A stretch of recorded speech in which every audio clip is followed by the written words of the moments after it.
Hello everyone, a warm welcome to the 19th edition of our third 3D Thursday webinar series. Before we begin, I would like to extend my heartfelt wishes to all of you celebrating a very happy Ugadi. May this new year bring you prosperity, success, and new beginnings filled with innovation and growth. As many of you know, 3D printing continues to reshape industries from aerospace and automotive to healthcare, education, and consumer products. Today, we are focusing on an exciting topic that is materials in additive manufacturing across industry innovations in aerospace, oil and gas, and mobility. This webinar explores how additive manufacturing enables the production of complex material components with properties beyond conventional methods.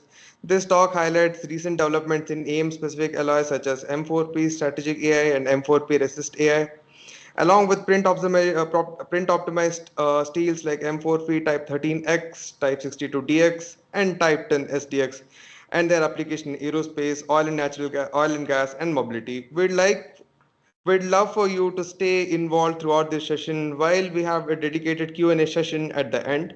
Feel free to drop your questions into the chat anytime. We'll do our best to cover all as many as possible by grouping similar one together.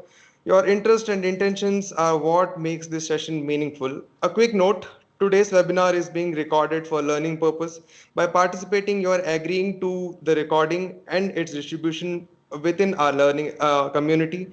Now, it's my pleasure to introduce our speaker for today, Dr. Priyanshu Bajaj, Director and Regional Manager at M4P Material Solutions. Dr. Priyanshu Bajaj is an expert in metal additive manufacturing with over 10 years of experience in industry and research, currently serving as a Regional Manager Asia Pacific at M4P Material Solutions. He specializes in addressing material challenges in additive manufacturing. His work goes beyond traditional AM materials, developing new materials for AM process parameters and post-processing heat treatment tailored for AM materials. Prior to his current role, Dr. Priyanshu Bajaj was a doctoral researcher in additive manufacturing with at Max Planck Institute at Iron Research. He holds a doctoral engineering in metal additive manufacturing from RWTH University and Masters of Metallurgy in additive manufacturing from the University of Sheffield. Throughout his career, Dr. Priyanshu Bajaj has contributed significantly to advanced manufacturing solutions for metal AM and continue to drive innovation in the field. So we are excited to have him share his knowledge and experience with us. Please join us in giving a warm welcome to Dr. Priyanshu Bajaj. So you can continue. Hello, hi, this is Priyanshu. I think, thank you, Pavan, for a very nice introduction. As he shared, we are going to talk about mainly materials and focused on different industries. We'll start with mobility, go to aerospace, and then proceed to oil and gas. We will also be sharing some case studies, some components, and in between the presentation, at any point of time, I think you can raise hands and we'll do sort of interactive. So if you have any questions in between, please feel free to click the raise hand button and ask your question, and we'll go about it that way. So it's more interactive.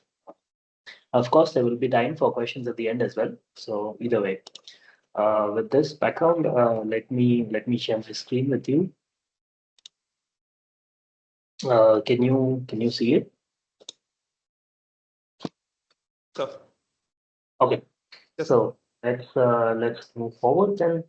At M4P, we'll start with a little bit of introduction of the company, M4P. M4P stands for Metals for Printing, which means that we do metal powders and metal powders only for additive manufacturing. Of course, this covers the entire portfolio of AM technology. So starting from binder jetting to laser powder bed fusion, to BED, to electron beam, and so on. We are a fairly young company, founded in 2015 in Germany, Magdeburg, a small town close to Berlin. And we sort of do end-to-end materials, meaning the chemistry specifications to process parameters to heat treatment, and even covering selection of the right material for a given application. So this talk is actually pretty close to my heart. Here are some examples. You have here pure aluminum. This is for a Formula E race car. And this is a cold plate to keep the electronics and everything cool. This is a FOP strength here, high strength aluminum alloy, and this is a bike chassis made out of it. So this was printed in three parts in an EOS M400 and then welded together. Here you have a martensitic stainless steel. This is an oil and gas component. So exactly here you see some examples. Moving on, metal powder. This is our main bread and butter, but in addition, we do a lot of other things. And what we are doing today is part of the additional, let's say, training module that we do.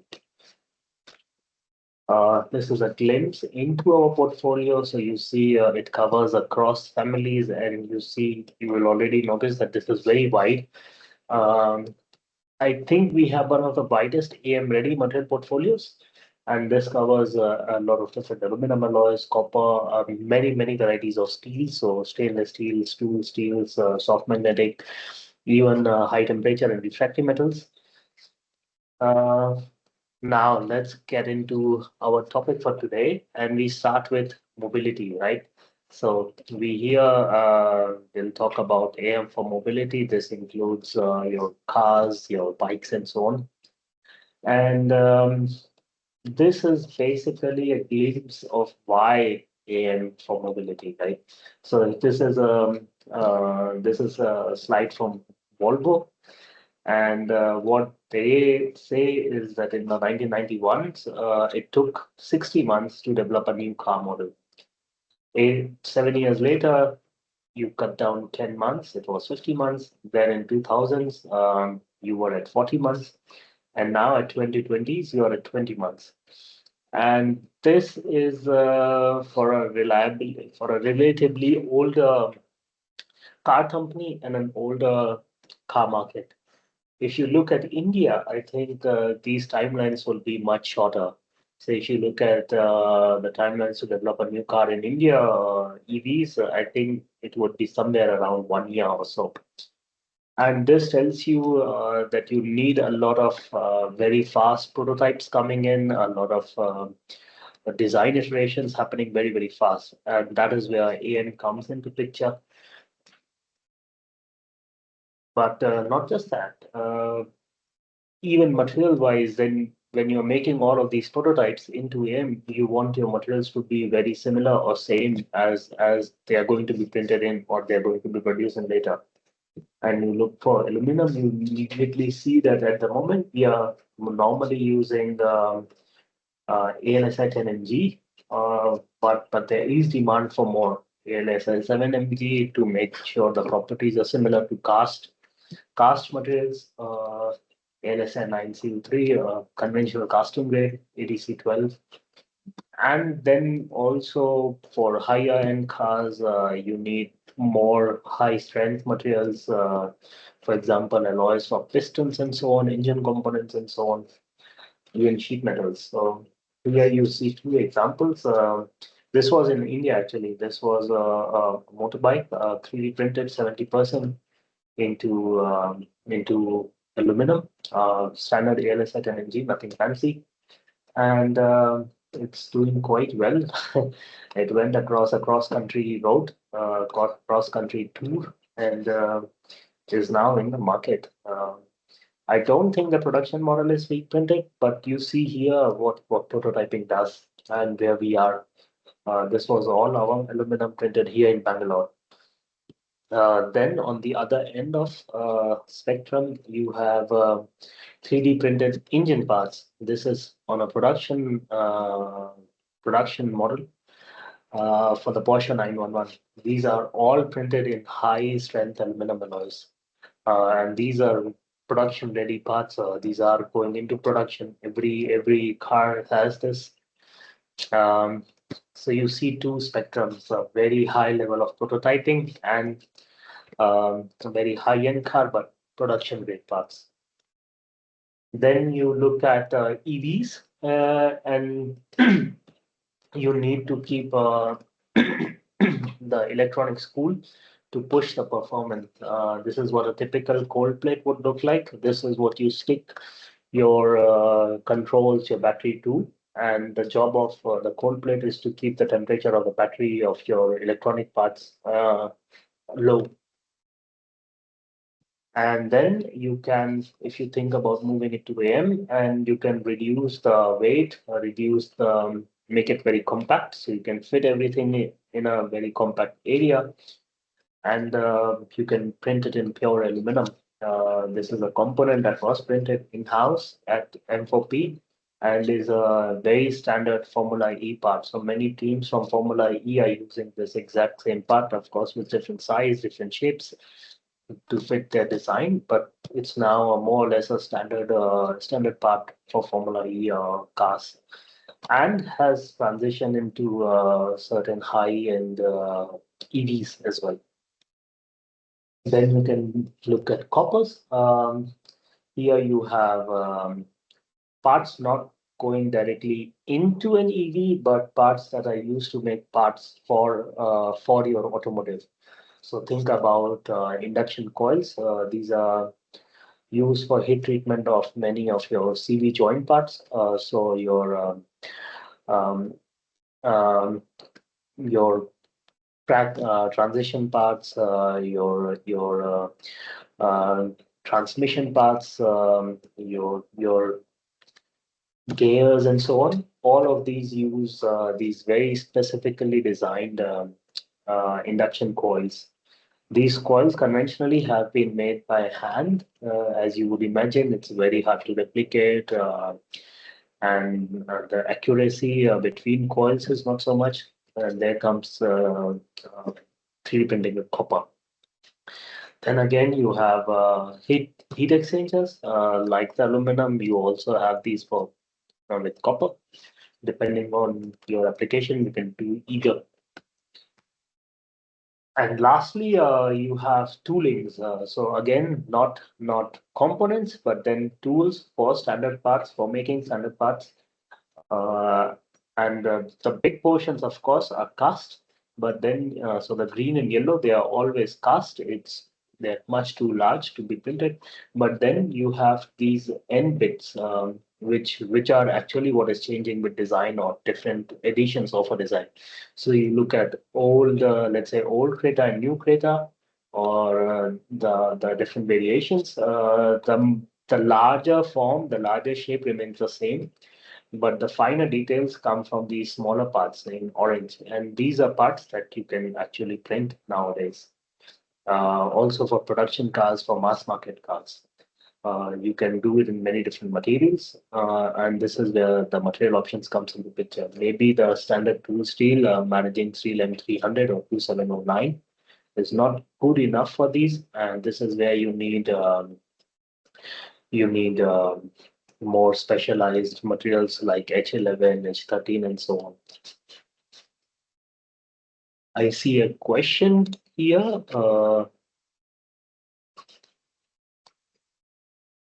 Yes, sir, there is a question. Can the treated copper material with substrate of ceramic LPPF? I'm not sure what you mean. Maybe you can clarify on the question. Okay, so moving on here. This is what the kind of weight savings and time savings you can assume, or this is again data from Volvo. And you see it's largely coming from the increased life of the tool. I'm not even count the lead time has gone down from 12 days to little over 3 days. But if you include the cost or the design optimization to have cooling in line, you increase the parts, and you see the cost per part also goes down quite a bit. This again depends on how long you take into account. So for very short periods of time, it costs more. But overall, if you take for longer times, longer periods, you see a reduction.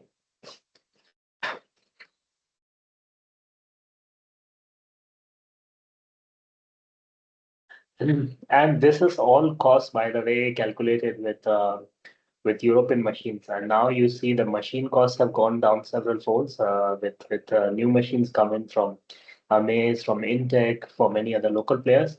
And you will see this economics work much better for India. Moving on, we have more low alloyed steels. So these are steel grades which are known in the automotive industry. You see 16 CR5. This is a classic case carburizing steel used for making gears and CV joint parts.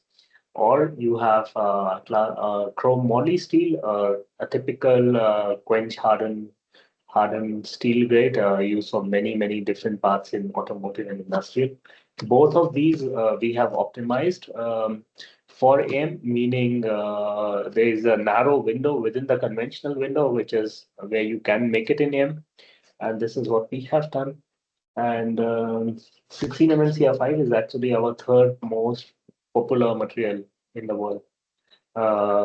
This is largely coming from industrial applications for cranes, for earth moving equipment, where you have, yes, production, but also the scales are just enough where AM production makes sense.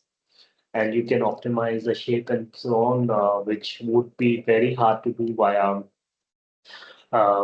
conventional methods of forging and so on. And when you have the same material, it makes a ton of sense. So you have also in automotive high-end cars, but we see more adoption into industrial and earth-moving equipment and those applications than high-end cars for this particular replacement. Of course, for production cars, this is also good for prototyping because you're prototyping in exactly the same material as your production variation is. Lastly, for EVs, we have or you need a lot of motors and motor components which use conventionally your soft magnetic materials. So we have a couple of options here. You have iron silicon, iron cobalt, or iron cobalt vanadium. All of these we have developed for AM along with process parameters and so on. So this is where you can iterate with motor designs, iterate with so-called the would-be engine for EVs. Also for drones, yeah, the same material will also be used for drones. So I'm covering this here, but just imagine that this is not just for mobility, but also for aerospace, for drones. You have similar motors, and you can use the same materials. Uh, I'm just giving a short glimpse on the two material options here. You have iron silicon and iron cobalt. Those are processable by AM. And this is what it looks like. We even have a little bit of directionality here, simply from the process. So no, this is not the conventional or what you would use in a transformer, the unidirectional one. It's not that, but there is some directionality to it, which you will see in properties as well. Tensile properties, although important but not very interesting for these materials, but here you have also magnetic properties. So you see it's quite well. It works. We have seen many different automotive companies use them for their prototype of the motor, so it helps them iterate with the motor design very rapidly. You have also the hysteresis curve, so it's not that you are just printing something; it is also functional. So we move from simply mechanical properties to functional properties in the end.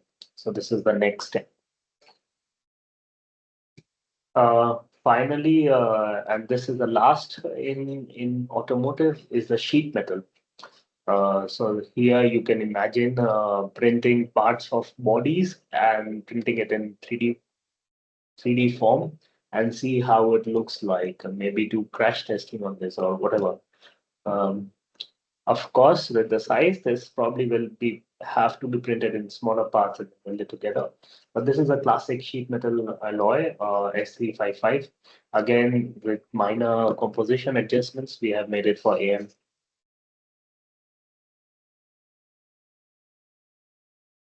This was again the tool steel material. So H11, as we call it, this is what you would need if you really want to make sheet metal components, toolings out of AM. Your classic M300 is not strong enough. for these cases then. These are some of the materials which we are offering targeted at automotive industry. So you have H11, H13, you have chrome moly steels, you have face hardening steels, and so on and so forth.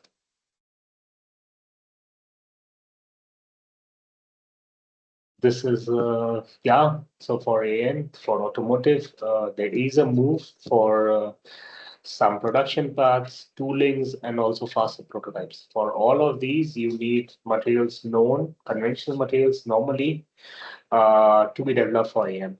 Automotive is not at a stage where you can, or the scales where you really need to develop new materials, but I think conventional materials would be good.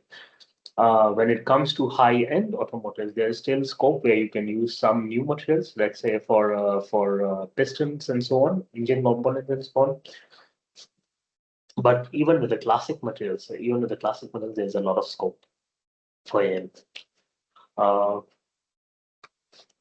Prototyping is what is driving in India, but that is not the end. We can look into toolings, fixtures, jigs, dies, molds, and also into prototyping for not just structural parts, but also functional parts like motors, rotors, casings, and so on.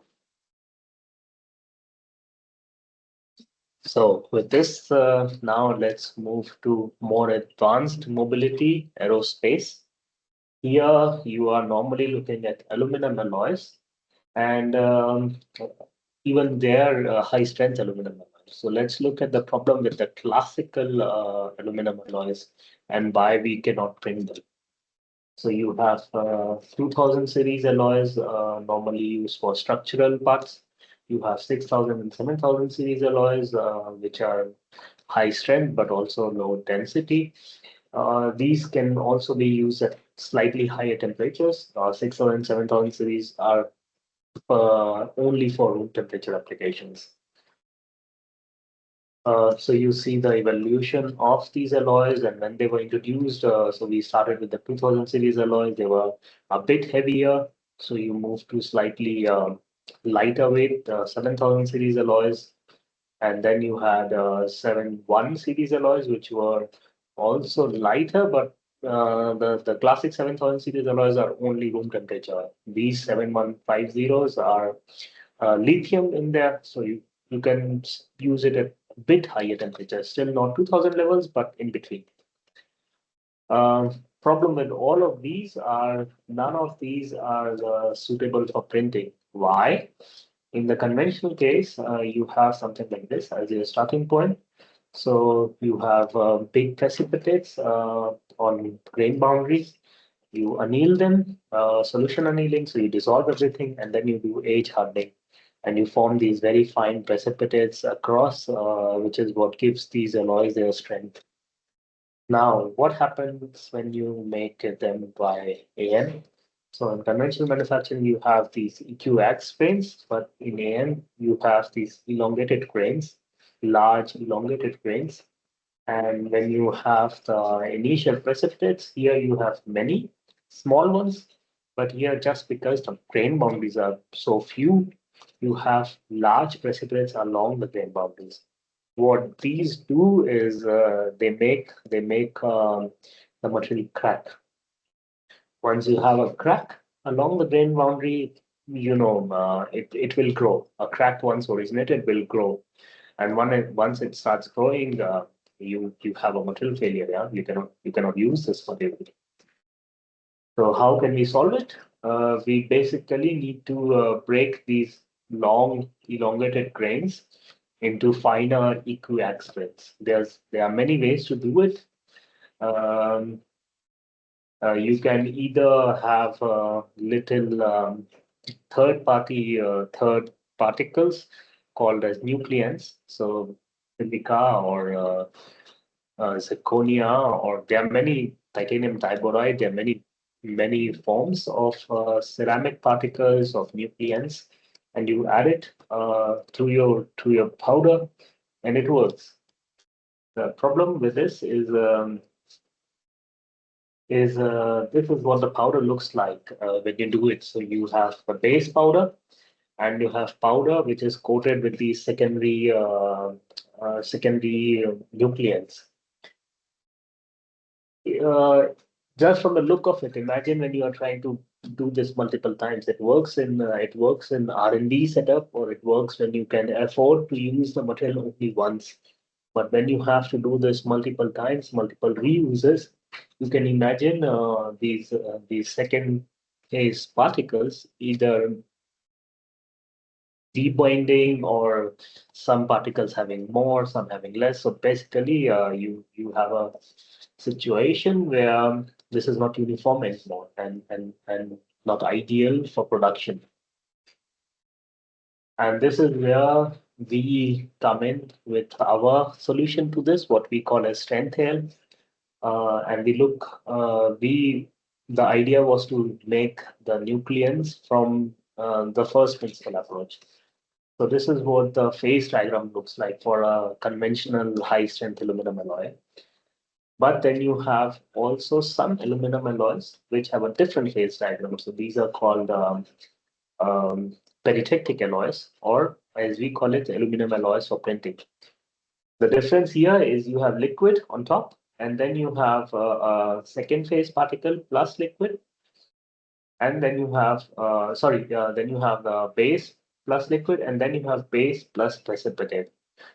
So if you cool down, you are cooling down from liquid, you have the base material, the base phase, and then after the base phase is formed, so once your grains are already formed, then the precipitate is being formed. On the other hand, here, when you have a slightly different behavior, you have liquid, then you have liquid plus precipitates. So think of precipitates which can then act as nucleant. And then you form the base material. So the grains are formed after the precipitates are formed. So your precipitates can act as a nucleant, which was the secondary phase which we were adding earlier. What it does is it allows you to form these very fine microstructure on 3D printing. So this is what it looks like in reality. So you have your particles, you have your powder, which is uncoated. So every particle is the same, every powder is the same. There's no demixing. You don't have to worry about recycling and so on. And you make the printer component. You have these fine precipitates at the liquid state. And then you have these very fine equiax grains, and then you age it and you form more of these very fine precipitates, which make this strong. All of this means that you have a material which is directly equiaxed, does not crack on printing, and on heat treating, you don't need to do quenching. So you can directly age it. So your heat treatment, which would normally last 48 hours for a conventional material, will last maybe between 30 minutes to 6 to 8 hours for this. So you cut down on aging.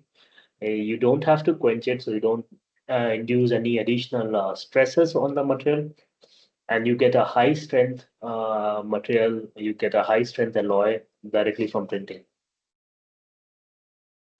Here is the comparison of different aluminum alloys versus two ground up developed M4P materials, so strength L and resist L. Strength L is in blue, so you see it's a really high strength alloy, and basically better than the standard ALS at NMG in every comparable property. So better elongation, better fatigue strength, better high temperature property, better yield, better tensile. It's just better in all aspects. The other M4P alloy, custom alloy, is resistive. This is mainly for high strength properties, high temperature properties. So if you were to compare with conventional materials, strength L is what you replace when you are trying to replace 6,000 or 7,000 series alloys, and you go to resist L when you are trying to replace 2,000 series alloys. Looking closer at the properties, you see this is mainly aluminum, magnesium, zirconium, scandium alloy, AlMgSeZr. The primary precipitates is aluminum 3 scandium, and the secondary precipitates that give it strength are aluminum 3 scandium, zirconium. You see the property is really high strength, yield over 420 megapascals, while the elongation still remains above 12%. High conductivity, high CTE, so really good material. You don't need to quench it. Can be printed in any conventional machine. This is a comparison with the other aluminum alloys. So you have M4P strength L, Scalm alloy, ALS7MG, 7MG, 820X. So it's really up there. Very high elongation, very high yield. And what's even better is the yield to UTS ratio. That's very high. So your material actually is failing when it's starting to bend, not when it breaks it. So this has a very high yield to tensile strength ratio, unlike the conventional aluminum Si10Mg. Also, at the same time, it has a very high corrosion resistance. So you see, it's even it's really high corrosion resistance. Some case studies on this on entropy strength here. This was at Politecnico Milano. My colleague Chiara is also on the call. So she managed this study. They did amazing work. They printed this material and they compared it with different heat treatments of different alloys and in different conditions. So you have a full range of properties starting from somewhere around 6,000 series and going up to 7,000 series above. And we have data, we can help you design the heat treatment accordingly. So this is the same, different temperatures, different times. So we have a full range of properties going from 6,000 series to 7,000 series advanced. And you need to just alter the aging treatment to achieve the target properties. Here is a component, again an automotive component printed in strength hill. The conventional material, the conventional component was 7075, and the printed component was in strength hill. We had a weight reduction of up to 50%, so half the weight, with almost 50% increase in stiffness. Uh, And then we have resist scale. This is still a material in development, so I'll point this out now. At the moment, you need special machines, so bed temperature above 200 degrees C to print this. But once you are able to print it, this is a material like no other. So it's aluminum ALFE CRTI. What is interesting is this the high temperature property, and I'll show you more on it. So you see here, it's second to none. This is the dashed blue line. This is ALF or aluminum resist veil. You can use it in as printed condition. Really, you don't need to heat treat it, and it really shows above 250 C. For many other conventional alloys, even the 2000 series alloys, you see a sharp reduction at high temperature. Here you can go up to 500 degrees C with no sharp reduction. So really, the material can be used up to even 450 degrees C. There exists no other alloy, be it conventional, be it AN, which can match these properties. The only problem is at the moment is to print it, you need a machine which can reach a bed temperature of around 210, 200 degrees C, which most conventional machines cannot. So we are working on it, but as of today, we don't have a solution. Fatigue is also very interesting. So you see, most aluminum alloys, you don't have a fatigue limit. As you are increasing the strength, the number of cycles keep decreasing. So you don't really have a fatigue limit. Fatigue limit normally exists only for steels. Here you have an aluminum alloy which has a very specific fatigue limit. So this is around 150 megapascals for this. but you have a very clear fatigue limit for this aluminum alloy, which is unique. We have some ideas on why this is happening, but really we don't understand it fully. So I cannot answer you fully, but we have some ideas. You can print it. There are some companies, CEA here, which have managed to print it with no additional pre-hinting. So it's possible, we know it, but we as M4P, we do not have the parameters. So if you want to try, you can.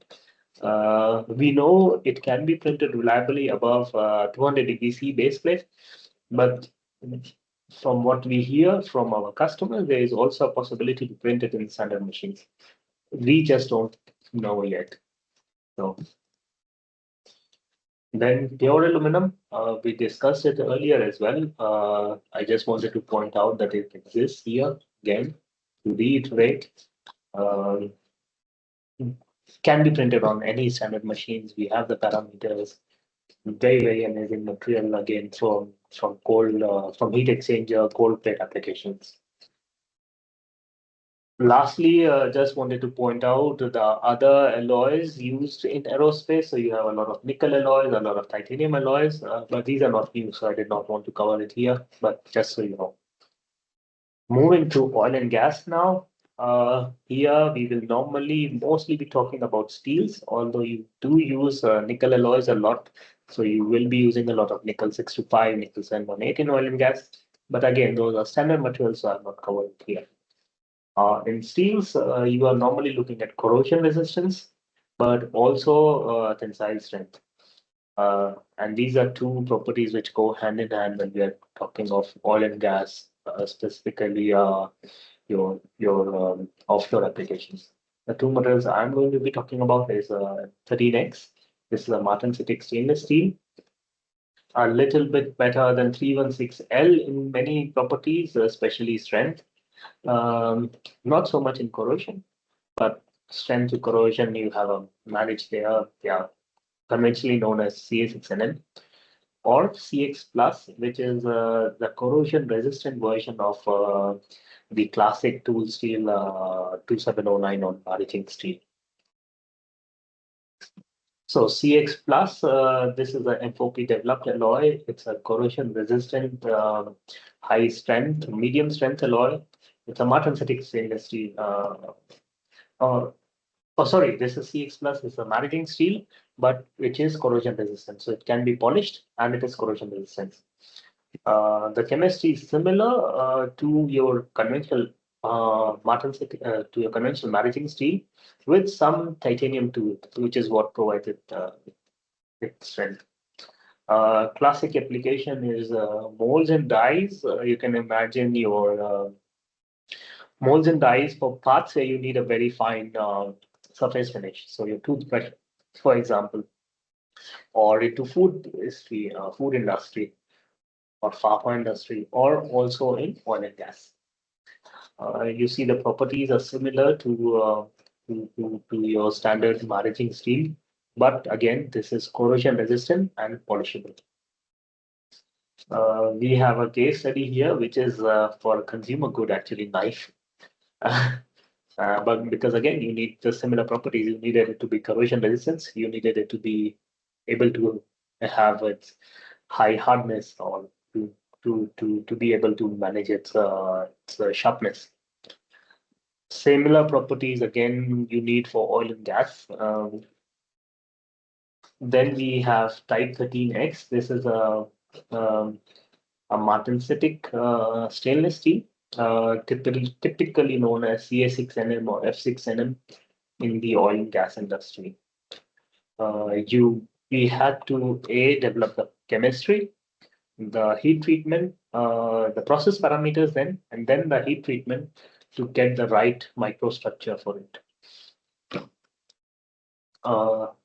You see, this is what you need as a microstructure. So you need a very fine martensitic lath microstructure. The melt tool should not be visible, and this is what took a lot of work for us to develop the right parameters for this. If you look at the properties, it's I think we are there. We can achieve after heat treatment a very similar level of properties. with a very high elongation. So better elongation and better strength than the conventional material. It's quite nice, I would say.